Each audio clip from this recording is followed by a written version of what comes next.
अध्याय 6 गरुड़ पुराण। पिंड दान का महत्व। मृतक शरीर की आत्मा अपने साथ कर्मों का लेखा जोखा दूसरे लोक या अगले जीवन के लिए नहीं ले जाती। आत्मा अपने साथ अपने कर्मों का ब्यौरा, जो कि एक चिप कार्बन के कण पर अंकित होता है और जिसे चित्रगुप्त भी कहा जाता है। चित्र का अर्थ तस्वीर और गुप्त का अर्थ जिसका भेद न मालूम हो। यह एक अलौकिक क्रिया है और जो कि वायु द्वारा साथ जाता है और जिसे बायो चिप बोलते हैं। मृत्यु के बाद आत्मा के साथ चिपका रहता है। यह बायो आत्मा साधारण आंखों से दिखाई नहीं देती और यह अंगूठे जितनी बड़ी होती है, परंतु इसकी मोटाई नहीं दिख सकती। पूरे जीवन का ब्यौरा कार्बन, वायु या हाइड्रोजन के कण पर प्राणी जो कुछ भी देखता, सुनता, बोलता और सोचता है, अंकित हो जाता है। इसमें अंकित सारी सूची ये चिप यमराज को देता है। केवल यमराज ही इसको पढ़ सकता और नष्ट कर सकता है।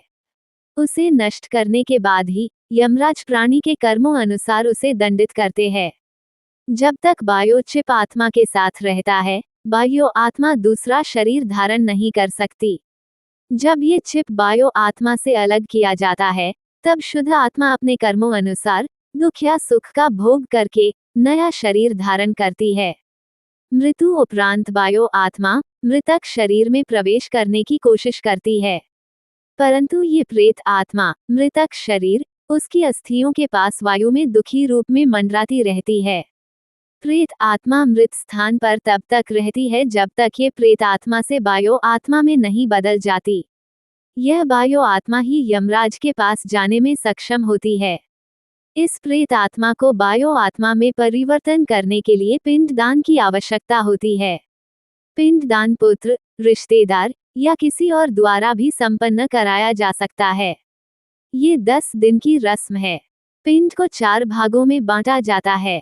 2 भाग 5 भूतों पृथ्वी, जल, वायु, अग्नि और आकाश, 1 भाग यमदूतों और 1 भाग प्रेत आत्मा के लिए अर्पण किया जाता है। 9 दिन तक ये भोज खाने के बाद प्रेत आत्मा प्रेत शरीर में, जिसका नाप मनुष्य शरीर के हाथ जितना होता है, बदल जाती है और 10वें दिन इसको शक्ति मिलती है। इस शक्ति के साथ यह यमराज तक के रास्ते पर चलने को तैयार हो जाती है। इस रास्ते को मृत्यु सड़क भी कहा जाता है।